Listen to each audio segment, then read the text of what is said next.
have been placed on mute to prevent any background noise.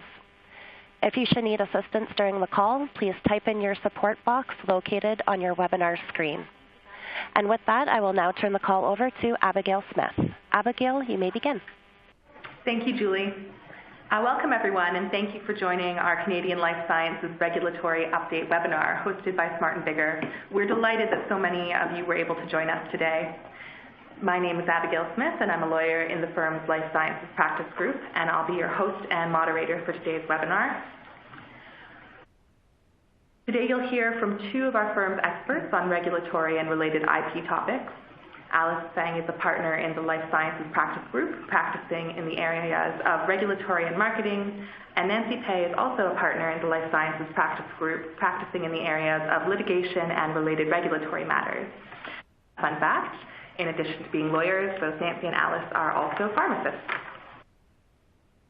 So we've provided some resources for today's webinar, including a copy of the slides and some useful links that we'll refer to during the presentation. You can access these in the resources box on your screen shown here. Also, if you haven't yet subscribed to receive our monthly newsletter, RxIP Update, you can do so through the link provided. Today, our speakers will be providing a high-level overview of a number of regulatory topics relevant to the drugs and medical devices industries in Canada. Because we have a lot of content, we won't be taking questions during the webinar, but please feel free to contact Alice or Nancy directly with questions. Our first topic is biologics and biosimilars. We'll be touching on three topics. Alice will start us off with a discussion of factors impacting the market uptake of biosimilars, and then nomenclature issues for biosimilars, and then Nancy will address a future change in data protection. Thank you, Abby. The market uptake of biosimilars is less in Canada than in certain other jurisdictions. CADA has prepared an environmental scan of the policies in various jurisdictions, so Canada could learn from those jurisdictions and perhaps adopt some of those policies. So the scan focused on the countries that are listed in the slide: the US, Australia, New Zealand, Finland, France, Germany, Netherlands, Norway, and the UK. There are so many different factors which impact adoption of biosimilars, and the CADA report discussed just a few. And within these factors, I'm just going to highlight a few of the examples from the report. So one of the factors is interchangeability. What does interchangeability mean? It means that if a doctor writes a prescription for a product, the pharmacist can automatically dispense a different brand of the product without calling the doctor. And of course, if products are interchangeable, it's that much easier to increase market uptake of the new product. And this is, of course, standard for small molecule pharmaceuticals. Biologics are treated differently, though, and in Canada, no province has said biosimilars are interchangeable. And in Canada, it is the provinces, not Health Canada, which decides interchangeability. The CADA report looked at whether there's any jurisdiction, of the ones it reviewed, which has said that a biosimilar is interchangeable with the reference. Of the jurisdictions reviewed by CADA, most have said, of the jurisdictions reviewed by CADA, most jurisdictions do not allow interchangeability of the biosimilar, but there are a few exceptions. First one being Germany. So in Germany, an authorized biosimilar can be interchangeable. So authorized biosimilar meaning the manufacturer of the biosimilar is the same manufacturer as the original biologic, and the manufacturer uses the same manufacturing process. Germany, however, with these particular products, if the physician has stated that no substitution is allowed, then you cannot automatically substitute it. Australia is another country which allows interchangeability of biosimilars in limited situations. So only for particular products and only if the physician hasn't said that interchangeability is not allowed. So what is the U.S. situation? In the U.S., at the federal level, they contemplate three categories. One, the originator biologic. Two, the biosimilar. And three, interchangeable. So biosimilars are approved as long as there's no clinically meaningful difference in safety and efficacy compared to originator. Although there are currently no products in the U.S. that are designated as interchangeable, the FDA did issue guidance in early 2017, which sets out the proposed evidence requirements in order for a biologic to be designated as interchangeable. And the guidance said that generally switching studies will be required, meaning that the studies must show that alternating between a biosimilar and the reference product 2 or more times has no impact on safety or efficacy of the patient's treatment. And of course, the requirements those are just general draft guidance, because that wouldn't apply, of course, if we were talking about a product that was only administered once. The guidance is also interesting because the FDA specifically says that presentation is a key factor when it comes to reviewing an interchangeability submission. And what the FDA means by that is that companies should try to replicate the presentation of the reference product as closely as possible, meaning the biosimilar should have as similar a delivery device and as similar a container closure system as the originator product, because the FDA believes that it's important to minimize differences in presentation between the two products, since any visual differences could raise uncertainty among patients about whether the biosimilar does indeed have the same effect as the branded product. In the U.S., it should be noted that even if and when there are interchangeable biosimilars, that interchangeability can only occur if at the state level, the state also allows interchangeability. CADIS discussed a couple of other factors, so supply side policy being one, and that refers to payer policies or policies relating to pricing and procurement. It notes that in 2 countries, so Norway and France, they have a regressive markup system at the retail pharmacy level, meaning that in those 2 countries, there are larger percentage markups on cheaper drugs, meaning that potentially there's a financial incentive, or there's certainly a financial advantage if pharmacists dispense the lower cost drugs. In a way, that's kind of analogous to the Ontario rebate laws, where there is actually a financial advantage to pharmacists for dispensing interchangeable products than non-interchangeable products, with the 10% benefits in accordance with ordinary commercial terms. The CADIS report also discusses some policies involving prescribing incentives, and it gives the example that in the UK and Germany, they have gain-sharing agreements, meaning that to the extent that cost savings arise through prescribing lower-cost drugs, or if biosimilar quotas are met, then the savings are shared between both the payer and the prescriber. In Canada, I'd be a bit surprised if that could ever be implemented in Canada, given healthcare compliance laws. But anyway, as part of its research, CADIS specifically tried to determine if there were any jurisdictions that have oncology-specific policies.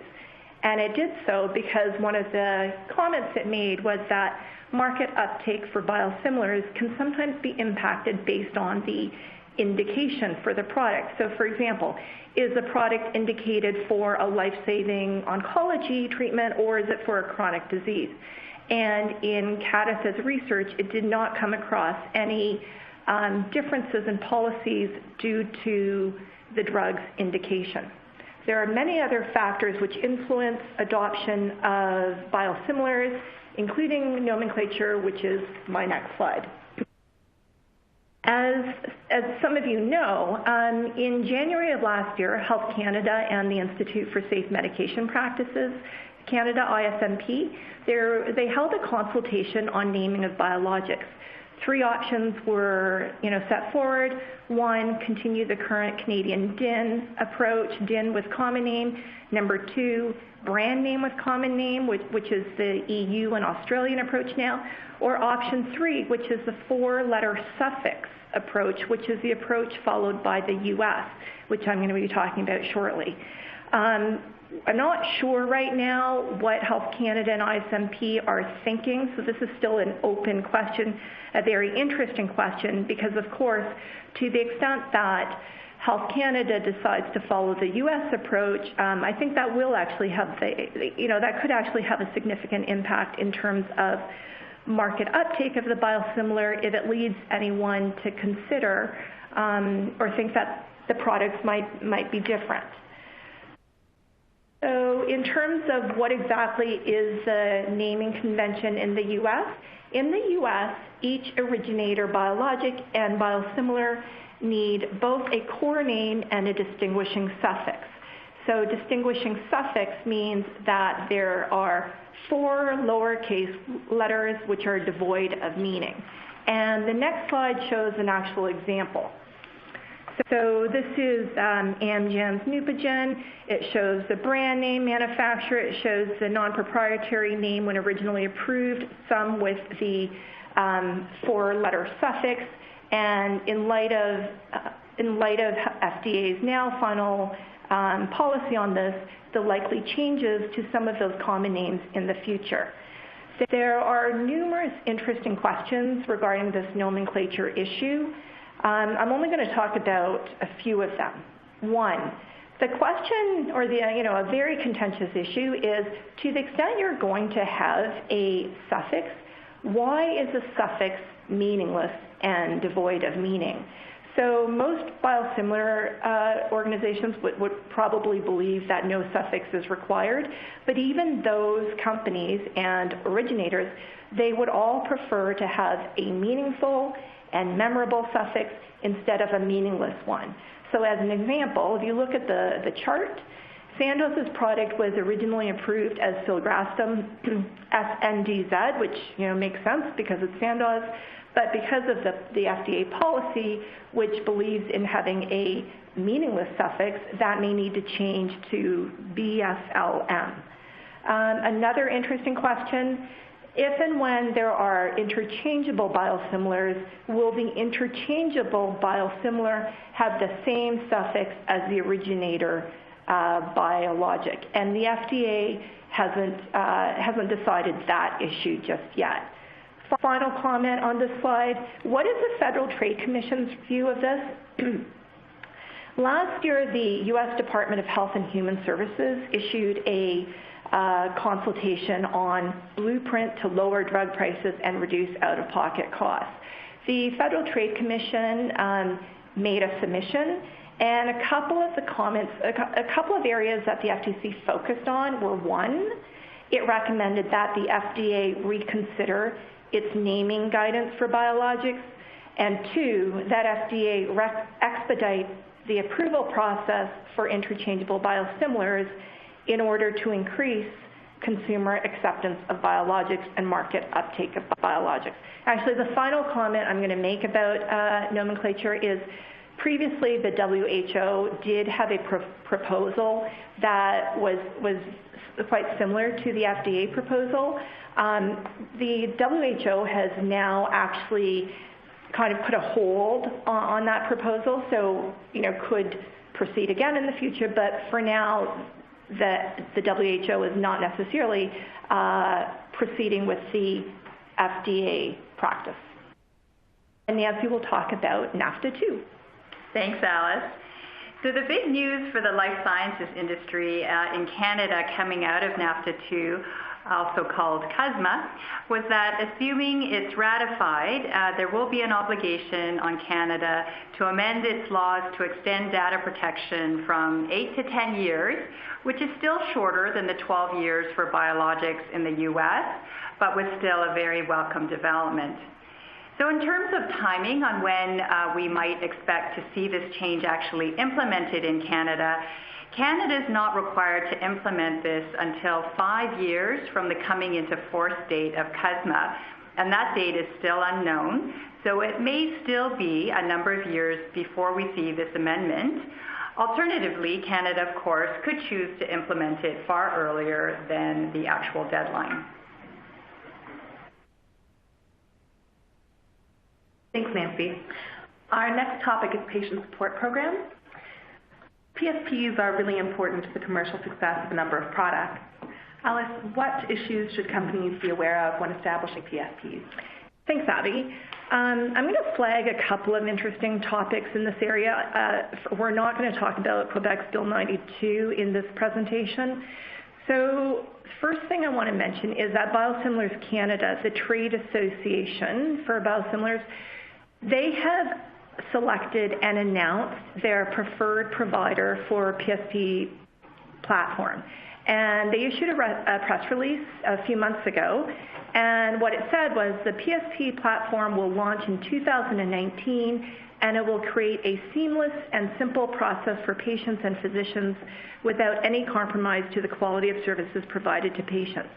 I find this very interesting from a commercial perspective.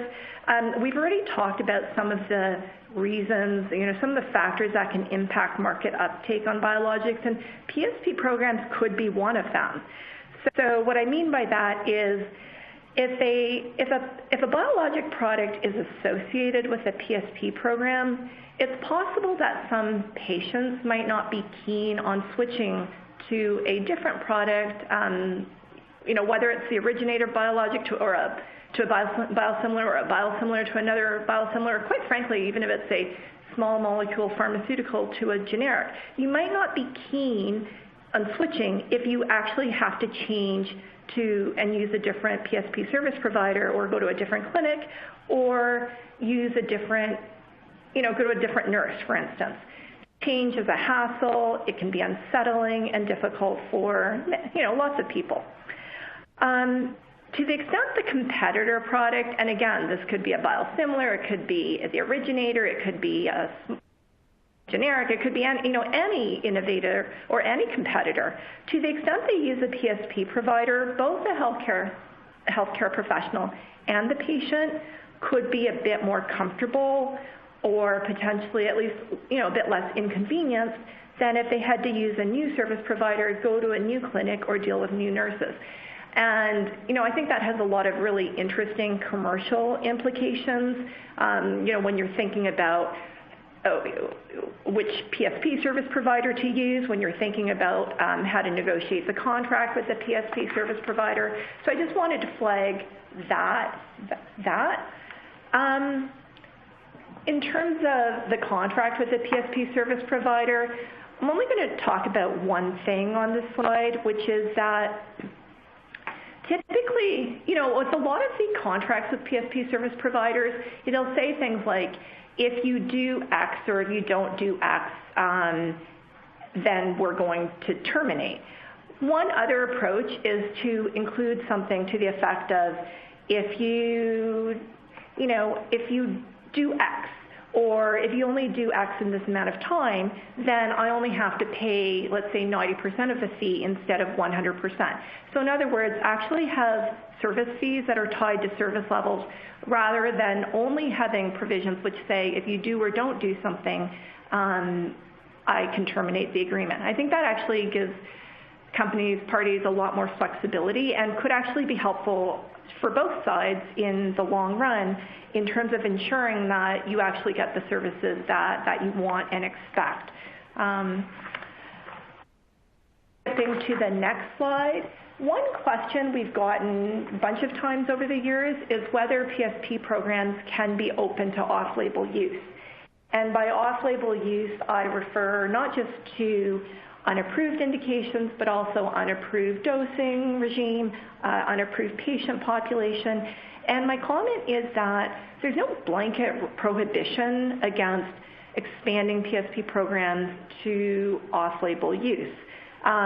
You obviously can't promote a product off-label, that's not allowed, but there's no blanket prohibition saying off-label programs cannot cover off-label use.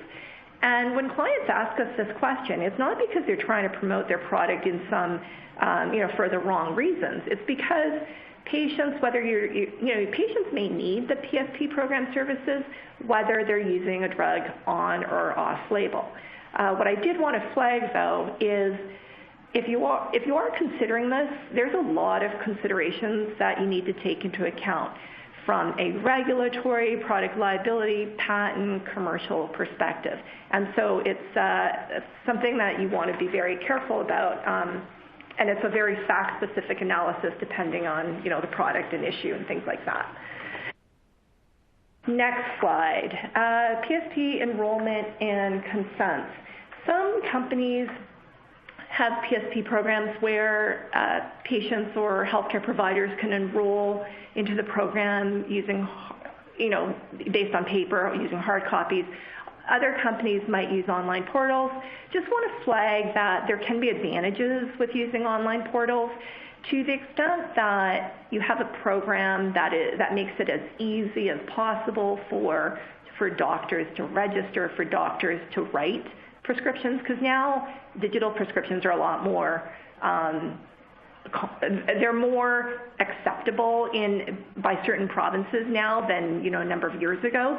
So to the extent you've got a registration process which allows digital prescriptions, or which allows faster registration of patients, or faster submission of reimbursement information so that you can get the special authorization completed and your product reimbursed. All of that is helpful, so online portals are one thing to consider.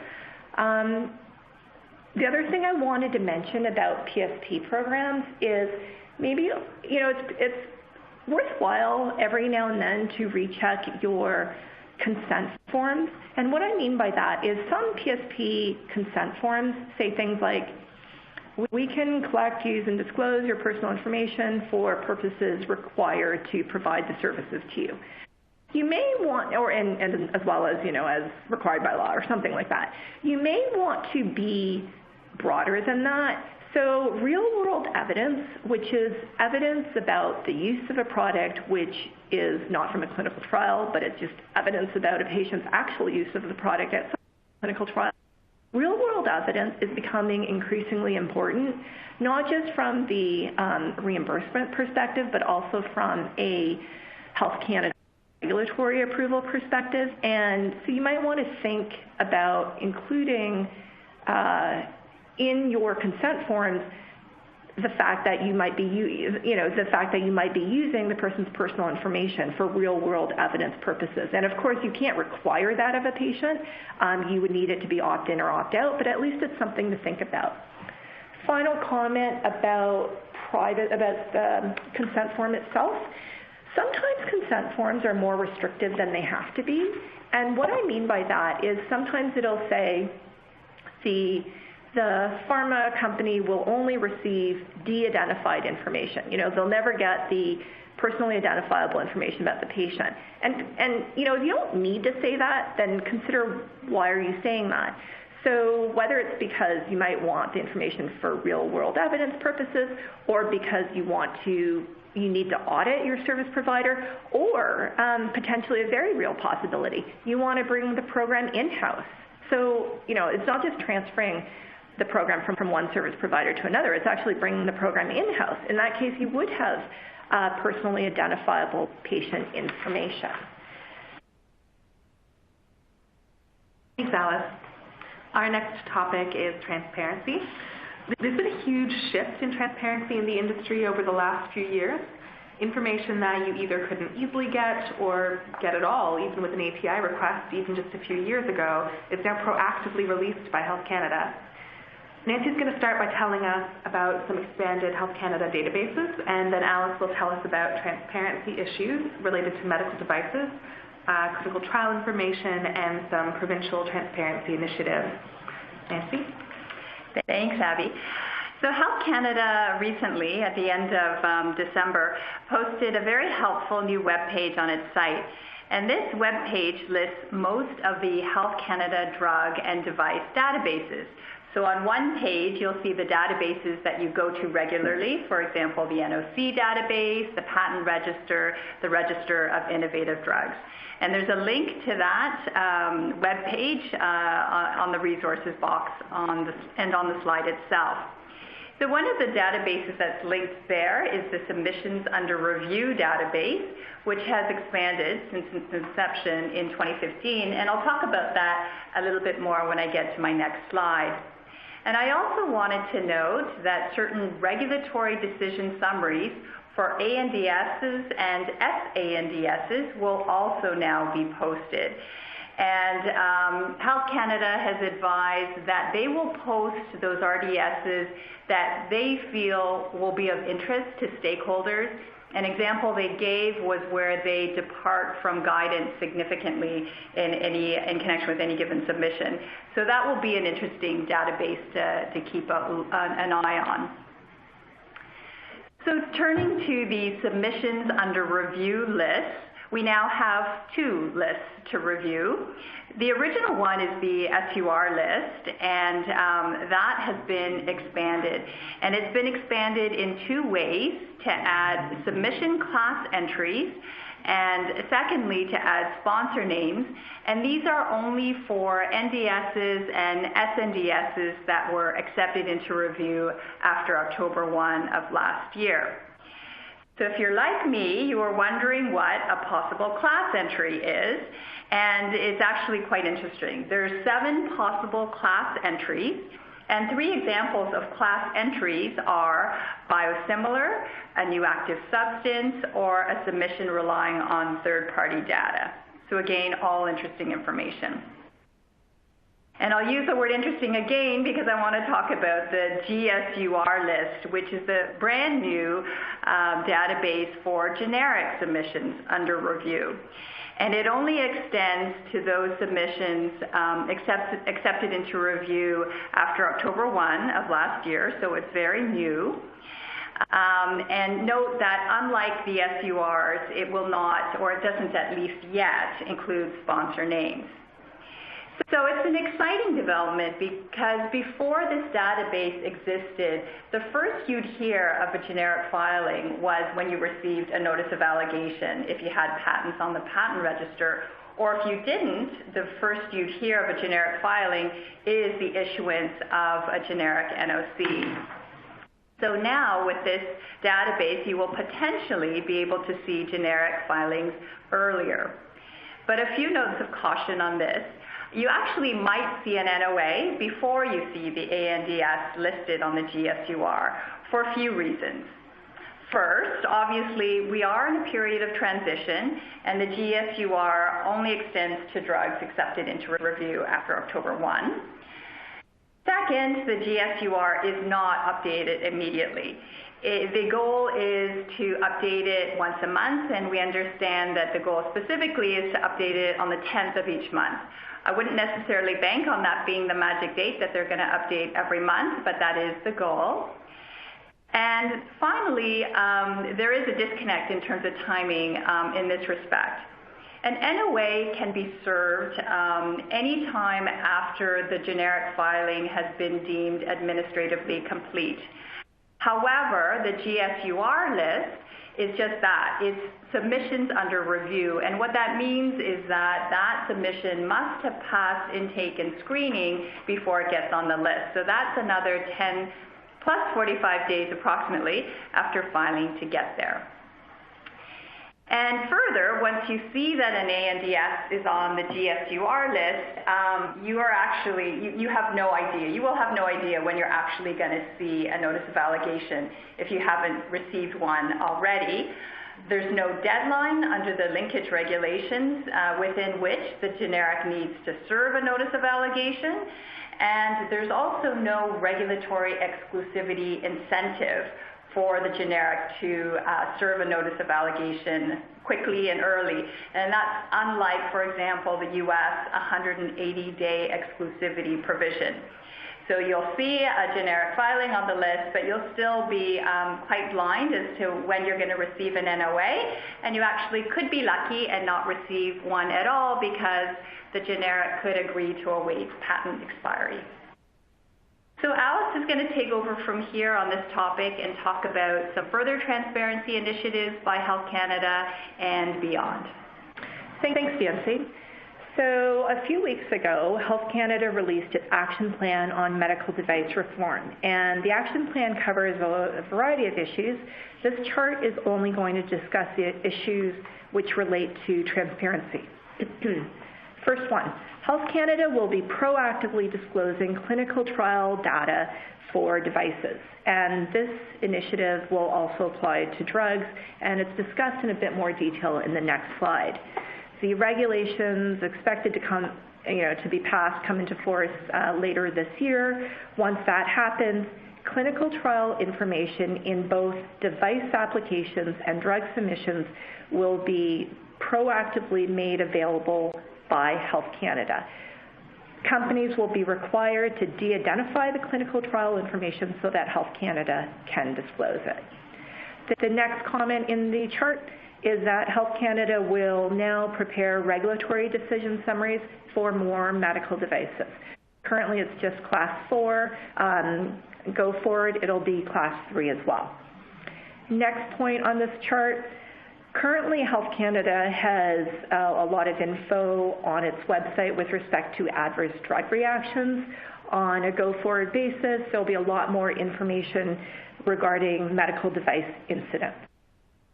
Last comment from this chart, Health Canada's action plan said that it will increase the level of detail that is provided with respect to inspections of sites that have device establishments.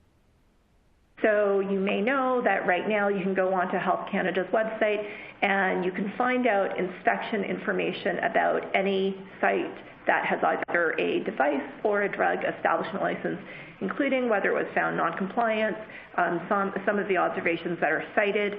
But what Health Canada has said in this action plan is that the intent is to provide even more detailed information, and there's no reason why this principle wouldn't extend to drugs as well. The next slide, as I mentioned, Health Canada's proposal to disclose clinical trial information in device applications and drug submissions, so to proactively disclose that. And which applications will this apply to? It will be brought in over a 4-year period. So once the regulations actually come into force, Health Canada is expecting that there will be 4 phases over 4 years. In the first year, Health Canada will publish the clinical trial information for drug submissions for 1, new active substances, in other words, innovative drugs, 2, SNDSs, which contain confirmatory trials for conditional NOC drugs, and 3, submissions for products that have gone from prescription to non-prescription status. So as I said, this is it's going to be over 4 phases. It doesn't impact medical devices until phase 3, the 3rd year. The next slide, just want to briefly touch on the confidential business information issue. So as one of the amendments due to Bill C-17, Vanessa's law, a number of years ago, Health Canada can now disclose confidential business information under certain circumstances, such as to researchers. However, Health Canada has a policy which says that it will only disclose confidential business information if the researcher signs a confidentiality agreement. Dr. Doshi, a U.S. researcher, he refused to sign the confidentiality agreement on the grounds that Health Canada's policy has no basis in law, and 2, that if he had to sign the confidentiality agreement, that would impede his ability to publish his research. He refused to sign the confidentiality agreement, and Health Canada refused to provide confidential business information to him. So judicial review occurred, and the court held last summer that Health Canada's decision to refuse providing the confidential business information to him because he didn't, sign the confidentiality agreement, the court held that that decision was unreasonable for various reasons, including because Health Canada fettered its discretion by having that blanket confidentiality agreement requirement. And I'm flagging this case for 2 reasons. One, it's interesting that now Health Canada will not always be able to require a confidentiality agreement, but perhaps more importantly, just to remind people about this very interesting case. And so in the future, if you ever find that Health Canada is requiring, insisting on applying one of its policies in any regard to your company, and you don't think that the Health Canada policy has any basis in law, this is a really good decision to refer to when dealing with Health Canada, even at the informal level. And I don't mean, because you would obviously refer to it when, if you're embarking on litigation, but even at the informal level in negotiations to, remind Health Canada about this decision. And Health Canada is going to be revising the Health Canada guidance. Wanted to flag one thing, because this is an amendment due to Bill C-17, Vanessa's law. One of our colleagues, Katie Lee, she keeps a chart setting out the various amendments and guidance documents that are associated with all the different developments due to Bill C-17 and Vanessa's law, and I think it's a terrific chart. So we've put that on the resources page at the front of the slides, so you can find it easily. So my last two slides on this topic. The transparency is not just at the federal level, certainly provincial. I think many of you are well aware of the provincial level, versions of the U.S. Sunshine Act. So the Ontario Health Sector Payment Transparency Act currently seems to be in limbo. Not clear about BC either. They held consultations last year, but not really clear how everything is proceeding. Wanted to flag the case involving OHIP billings. So the Toronto Star made a Freedom of Information request a number of years ago for the OHIP billings for the top 100 billing physicians in Ontario. OHIP being, the amount of money that physicians receive from the Ontario government for providing insured services to patients. And the Ontario Medical Association, on behalf of physicians, they objected to the disclosure of this information on personal information grounds. So I don't think, no issue perhaps with disclosing the amounts of the billings, but the issue was with disclosing the amounts in association with an individual. And at various levels, so the Information and Privacy Commissioner of Ontario, at the Ontario Divisional Court, and in August of last year, at the Ontario Court of Appeal, at all those levels, they held that the billings and physician names should actually be disclosed. I note that in the provinces of British Columbia, Manitoba, and New Brunswick, they already disclose, certain physician billings. And the OMA is seeking leave to appeal this to the Supreme Court. I'm only flagging this because it is quite interesting. To the extent that, the Supreme Court thinks that disclosure of this is a personal information violation, I wonder if that could have implications with respect to the province's desire to have their version of the U.S. Sunshine Act. Final comment on access to information. Just a reminder that whenever you make a request, your request is public. So Health Canada, just like all the government institutions, federal government institutions, they will, once they've finished processing and reviewing and dealing with your access to information request, they will online list all the requests that have been made, as well as the number of documents that have been disclosed. And if you look at it, you'll clearly see a lot of requests for things like adverse reaction for an X drug or regulatory submission for Y drug, but sometimes you come across interesting examples. So one, there was a request for the number of special access program applications for Ampligen, which is an old drug, and details about when the special access program applications were submitted, what was authorized, what was withdrawn. Another example was an access to information request for Health Canada's correspondence in relation to the reconsideration meeting for an oxycodone product. And I mean, in the latter case, 87 pages were released. Doesn't mean full pages, but at least 87 pages in part were released. In the former case, only 2 pages were released. But at least you become aware of what are the interesting issues in industry, maybe areas of product liability interest. What is the media potentially going to write their next story on? What drug, what drug are generics going to focus on? And maybe issues affecting your class of drug or your class of device. Privacy, really quickly. Okay, so last year, a federal privacy commissioner issued guidance on obtaining meaningful consent. That came into effect January 1 this year. So I flagged a few interesting things on the slides. The next page is just to, a couple of quotes which basically show that it's not good enough to have,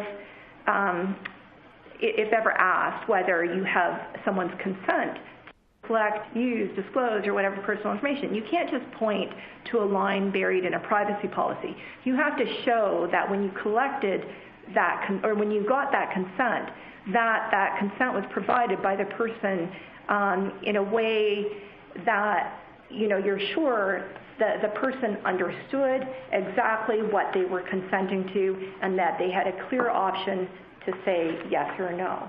So just wanted to flag that.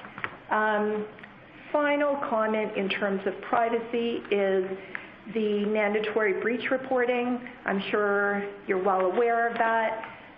So these 2 slides only set out the key points of that new regime. And, already in Canada, certain privacy laws do have mandatory breach reporting. Just a reminder that the new PIPEDA regime is not identical to, let's say, Alberta, which already has such a regime. So if you had a privacy breach which met the necessary threshold, you've had to, for many years now, report to Alberta. And in Alberta, if you had to report, that breach would be public. It's publicly available on the Alberta Privacy Commissioner's website.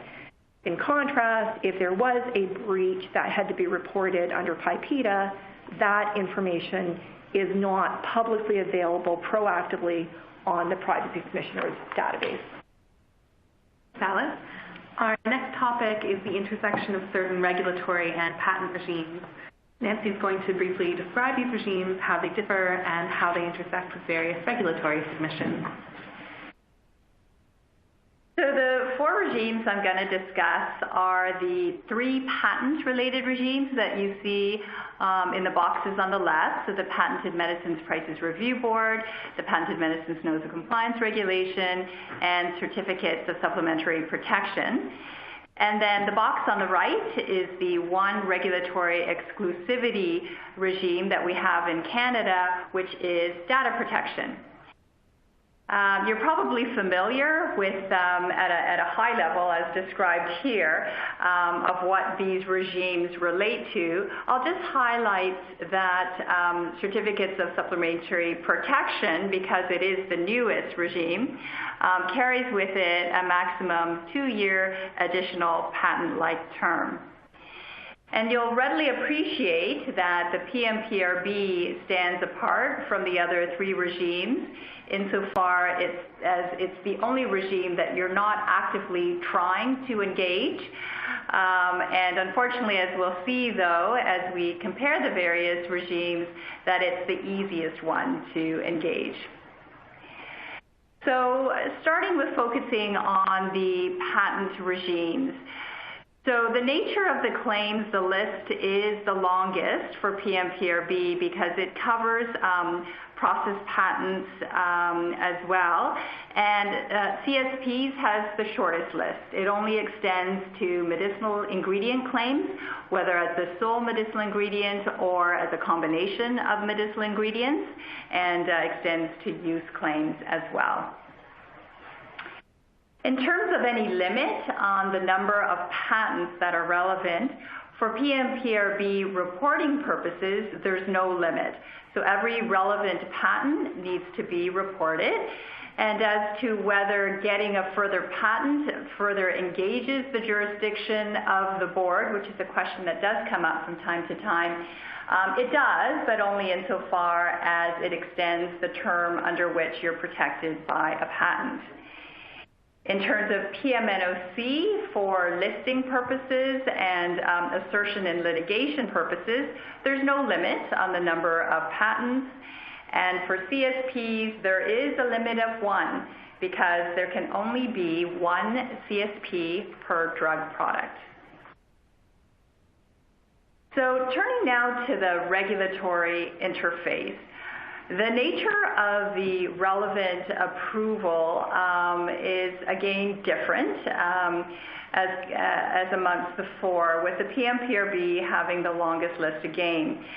So PMPRB's jurisdiction is engaged whether you sell under an NOC, under the Special Access Program, or pursuant to a CTA.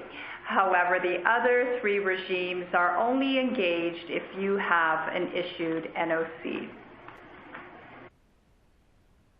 And as to linkage between the patent and the approved drug, PMPRB carries with it a test that is the weakest link. Perhaps there should be an asterisk beside mere slender thread test, the current test, because that's going to be the subject of a very interesting appeal decision by the Federal Court of Appeal. It's hearing a case relating to jurisdiction of the board over Galderma's Differin product, and the fact pattern is quite interesting. Differin is a product that contains 0.1% of a medicinal ingredient called adapalene, and the patent claims all carry with them a limitation that the product have 0.3% adapalene. So there's no way that a competing product with a 0.1% adapalene product would infringe the 0.3% claims. But despite that, the board did find that it had jurisdiction over the pricing of Differin. That decision went up to the federal court, and the federal court disagreed and found that the board did not have jurisdiction here. The board, or the Attorney General, did appeal. So it'll be interesting to see what the Court of Appeal does with that.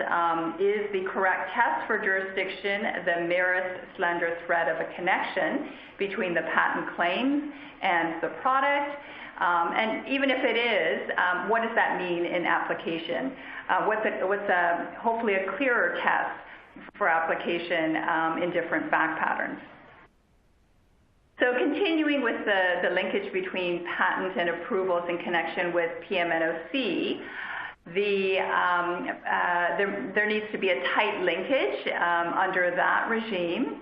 With respect to CSPs, there needs to be a tight linkage as well for the medicinal ingredient and combination of medicinal ingredient patents. However, there is an exception with respect to use patents.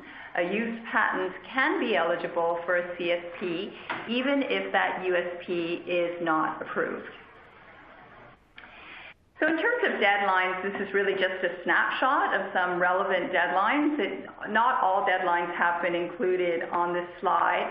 I just wanted to highlight one for CSPs because, again, it is the newest regime. And that is that there is a 1-year deadline for filing your regulatory submission in Canada relative to the first foreign regulatory submission.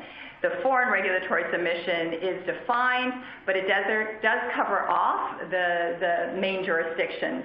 So you should assume that once there is a foreign regulatory filing, the clock will start to run, and if you want to get the potential benefit of a CSP, you should be filing your regulatory submission in Canada within a year. So my last slide comparing the 4 regimes relates to marketing. On this point, I'll leave it as simple. As a general matter, yes, marketing is relevant to each of these 4 regimes. There are some nuances even on these 4 regimes, but the answer on that is generally yes, it's relevant. So looking at this issue more broadly, The pharmaceutical industry is subject to so many different regimes, as you'll appreciate, in addition to those I've already mentioned. And it's really important to understand how the different regimes intersect in different contexts. For example, pharmaceutical companies sometimes may consider, for various reasons, not launching their drug in Canada, or possibly consider discontinuing the sale of an already marketed drug. So Alice, besides the regimes I've already discussed, can you let us know what some of the other regimes are that are relevant when considering this issue? Sure, thanks, Nancy.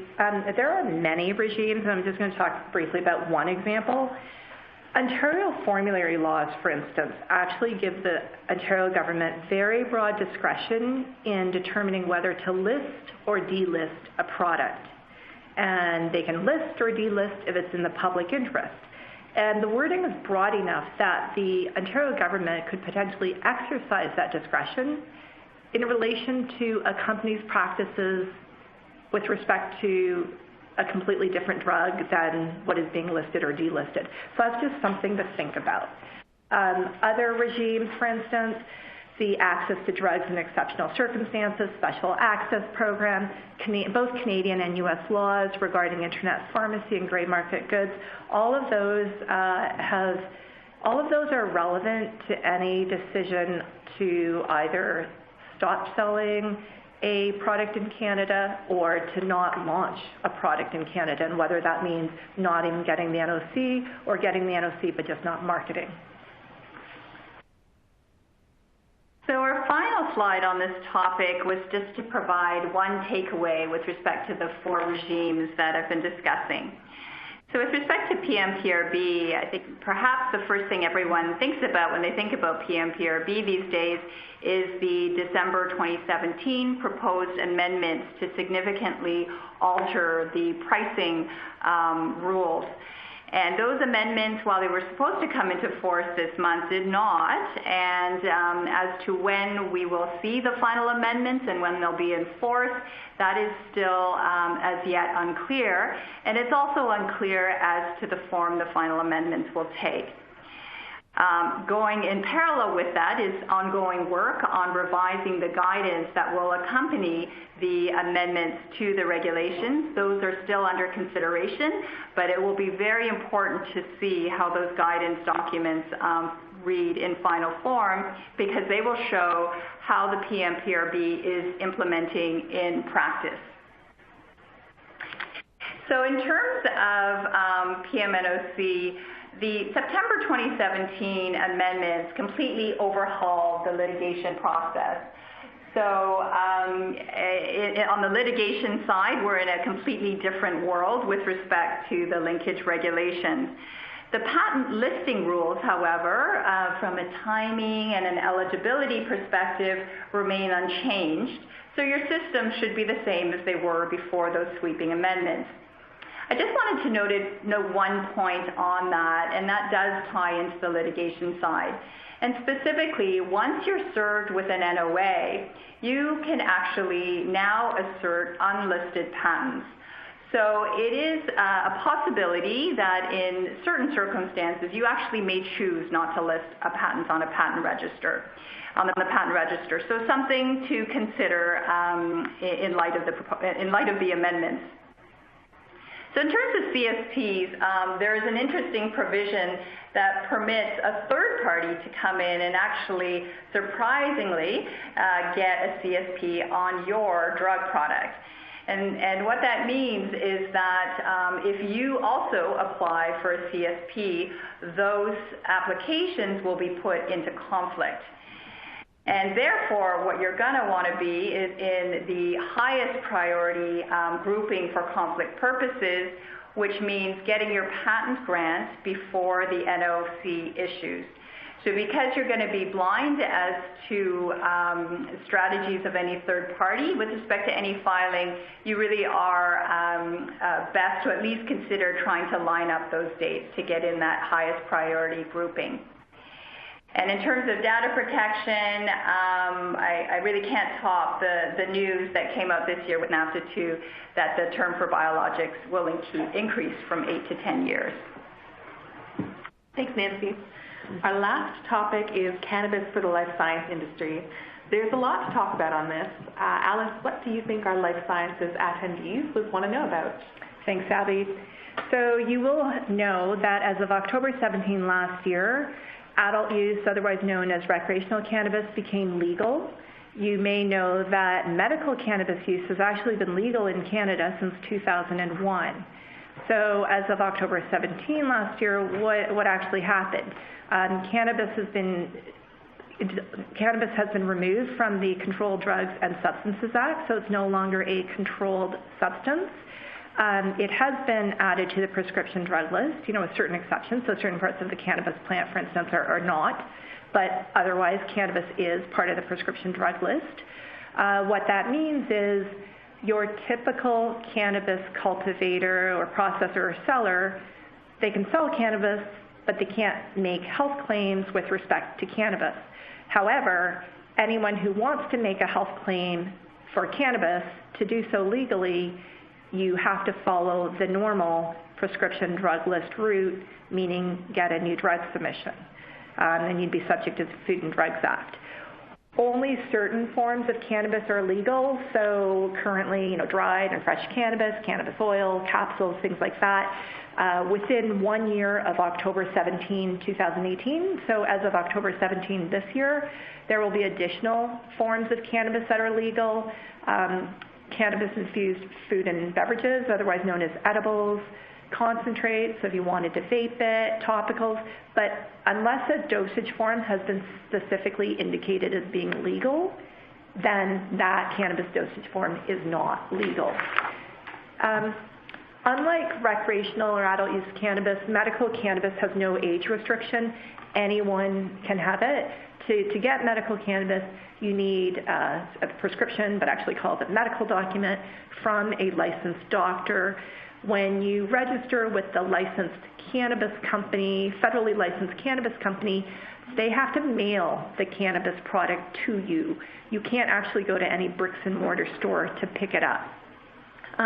When you get that medical document for cannabis, it's actually up to you what type of cannabis you want.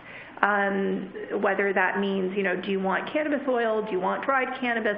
Who do you want to buy it from? Those are your decisions.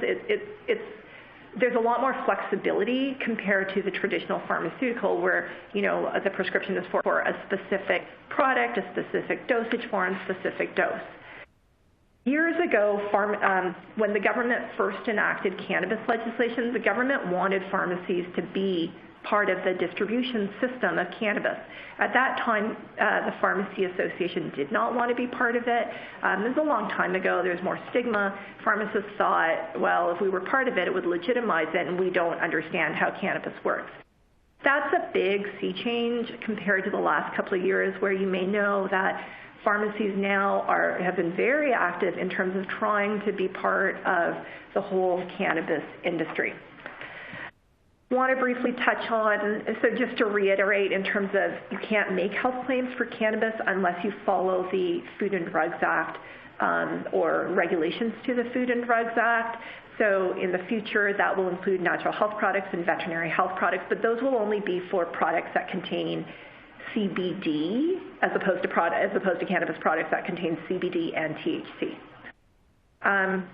There's been a lot more clinical research in the cannabis area in the last few years, so not just things you might be more likely to expect, such as post-traumatic disorder, pain, epilepsy, but also, for instance, McGill University is doing a study on inhaled cannabis on patients with COPD.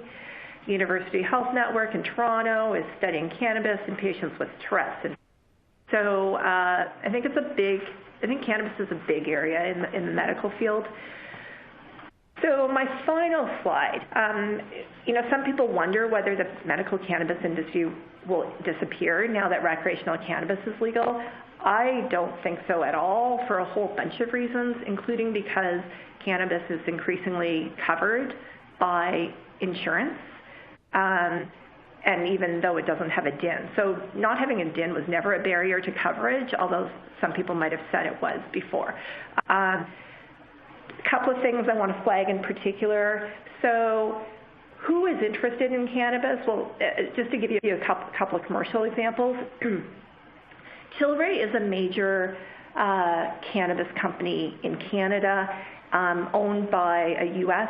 company, private equity company, and they have commercial deals with Sandoz. And so among other things, Tilray will be able to distribute its cannabis product using Sandoz's global distribution network and sales force. As another example, in insurance. So if you get cannabis and you're covered under Manulife's insurance plan, they have an arrangement with Shoppers Drug Mart whereby if you need help picking out which cannabis you want, because as I mentioned, when you get a medical document for cannabis, it's up to you what type of cannabis you want, what type of dosage form from who.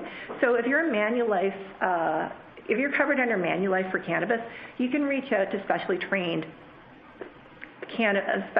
pharmacists at Shoppers who are specially trained for cannabis. And as of now, if you do speak to the Shoppers Drug Mart pharmacist, presumably they will have to recommend, refer you to a cannabis supplier. But Shoppers, in the last couple of months, actually received its own license to sell cannabis. So in the future, once that's more up and running, if you were to call Shoppers, they'd be the one selling cannabis to you directly. And it's not just Shoppers, of course, that's interested in this. It's many of the different pharmacy chains in Canada. So just looking on Rexall's website, for instance, Rexall pharmacists are also specially trained in cannabis. And I know looking at my pharmacy requirements, now there is the requirement for pharmacists to have more cannabis training generally. And I'm going to stop there. Okay. Well, thank you, Alice and Nancy, for sharing your insights, and thank you to our audience for joining us today. Please don't hesitate to reach out directly to our speakers if you have any questions. And we'll also be sending surveys in a few days and would also welcome your feedback on today's webinar and any suggestions you may have for future webinars. Thank you again for joining us.